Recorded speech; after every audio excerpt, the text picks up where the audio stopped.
Sur Europe 1, Dimitri Pavlenko, vous recevez ce matin le politologue Arnaud Benedetti. Bonjour Arnaud Benedetti. Bonjour à vous. Rédacteur en chef de la revue politique et parlementaire. Nous avons une ébauche de gouvernement, un projet de gouvernement, j'ai envie de dire ce matin Arnaud Benedetti, parce que d'abord deux choses. Michel Barnier a transmis une liste qui doit être d'abord validée par Emmanuel Macron, puis par la haute autorité, par la transparence de la vie publique, qui va éplucher le parcours, le patrimoine de chacun des personnalités, chacune des personnalités qui figurent sur cette liste gouvernementale.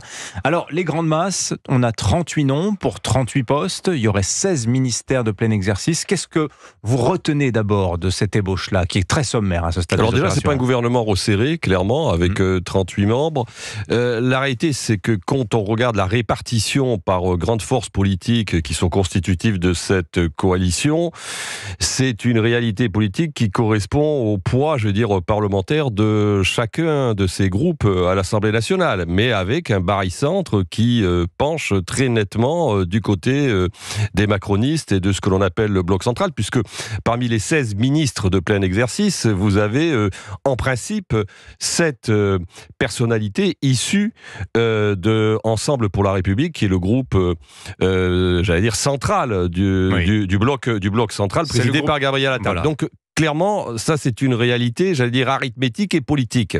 Deuxième élément, ce qu'il faut noter, il y a des absents. Et il y a quand même un absent de marque, en l'occurrence, qui est le président du groupe parlementaire LR à l'Assemblée nationale, qui est Laurent Wauquiez.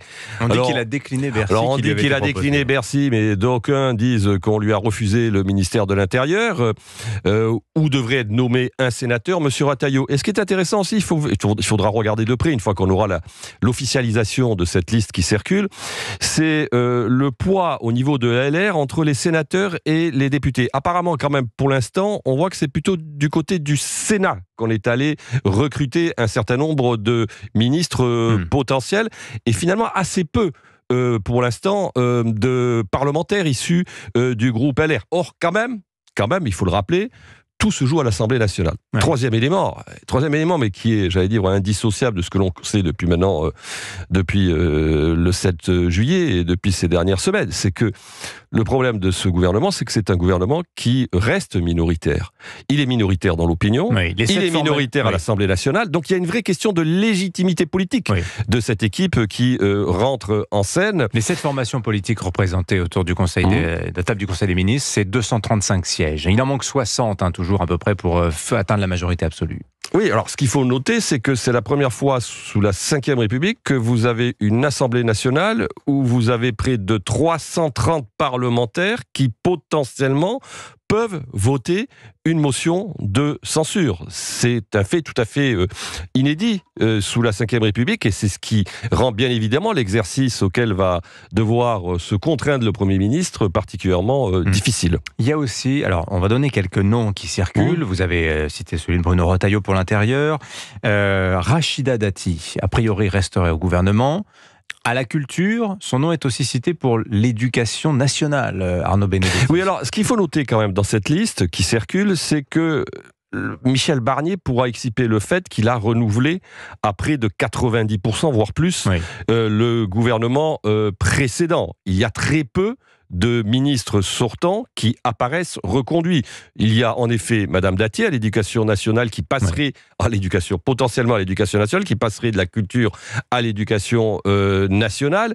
Il y a, je crois, Madame Vautrin qui est annoncée au territoire, et Monsieur Barrot, ancien ministre des Affaires européennes, MoDem, qui deviendrait ministre des Affaires étrangères.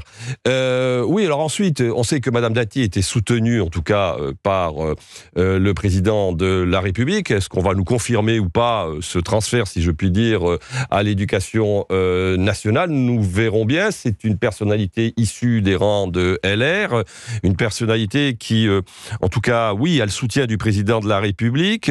Est-elle faite taillé pour l'éducation nationale, qui est un ministère quand même particulièrement compliqué, où l'art de la négociation, notamment avec les syndicats, est un sujet majeur. Un sujet aussi où la question de l'autorité doit vraisemblablement être remise en avant. Est-ce qu'elle peut porter ce dossier? Nous verrons bien à l'usage si en effet elle est confirmée. Alors cette question, elle va se poser aussi pour d'autres postes. On cite par exemple pour Bercy Antoine Armand, tout jeune député. Il a 33 ans, c'est lui qui a priori à l'économie succéderait à Bruno Le Maire. Qui est Antoine Armand? Il va y avoir un problème de poids politique. Ça n'est pas la question que je voulais vous poser, Arnaud Benedetti. C'était d'abord sur l'idée, est-ce qu'il va y avoir une vraie solidarité gouvernementale selon vous? Quand on regarde ce qui s'est passé cette semaine, on a dit Michel Barnier à un moment sur le point de démissionner, tant c'était compliqué de discuter avec les macronistes. Est-ce que vous croyez que cette équipe, finalement, qui politiquement représente une minorité, va travailler main dans la main? Ben oui, parce que la difficulté, c'est que vous posez la vraie question, c'est que finalement, ces gens-là étaient des adversaires il y a encore quelques semaines, et on voit bien déjà que sur un certain nombre de sujets, on l'a vu notamment sur la question du budget, mais aussi sur la question d'un dossier qui est un dossier considéré comme prioritaire par l'opinion publique, la question migratoire. Un certain nombre, par exemple, de députés de l'ex-majorité, à commencer par d'ailleurs Gabriel Attal, le président du groupe Ensemble pour la République, mettent des lignes rouges, fixent un certain nombre de lignes rouges.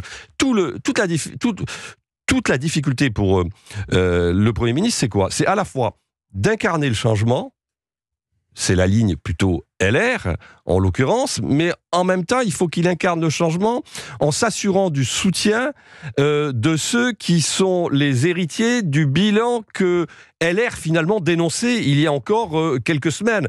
Donc cet exercice est un exercice, j'allais dire, de chirurgie fine ou de haute voltige, c'est selon, et on va voir sur un certain nombre de sujets qui sont des sujets en effet où déjà les clivages existaient à l'intérieur presque de l'ancienne majorité sur la question de l'immigration, on va voir que le Premier ministre peut-être n'aura pas les marges de manœuvre qu'il souhaite avoir. Bon, on va quand même souhaiter bonne chance à Michel Barnier dans l'exercice gouvernemental, mais s'il échoue, Arnaud Benedetti, qu'est-ce qui peut se passer derrière? Est-ce qu'Emmanuel Macron aura d'autres options que Michel Barnier si par hasard ça ne fonctionne pas? C'est une situation, tout le monde s'accorde à le reconnaître, qui est tout à fait nouvelle. Il est évident qu'on ne voit pas tellement les cartes dont dispose le président de la République si l'expérience de Michel Barnier venait à s'interrompre prématurément. On peut imaginer de toute façon que si cet échec était avéré, le président de la République chercherait une solution. La cherchera-t-il plutôt sur sa gauche? Après tout, il y avait le nom de M. Cazeneuve qui avait été cité il y a quelques semaines. Peut-être que à ce moment-là, candidat, nous dit ce matin le Figaro. Oui, on entend cette hypothèse, mais le problème, c'est que ça, c'est, j'allais dire, l'hypothèse où le président de la République arrive à fracturer le nouveau Front populaire. Alors, il n'y est pas arrivé en début de législature. Peut-être que quelques semaines après ou quelques mois après, y parviendrait-il? Il jouera certainement sur le temps. En tout cas, ce qui est sûr, c'est qu'il se retrouverait cette fois-ci en première ligne et qu'on tangenterait quand même dangereusement la crise de régime si l'hypothèse Barnier ne parvenait pas à se consolider, à se maintenir sur la durée. Mais c'est un vrai risque. Merci Arnaud Benedetti. Le rédacteur en chef de la revue politique et parlementaire était l'invité d'Europe 1 Matin ce jour. Bonjour, bonne journée à vous Arnaud. Merci.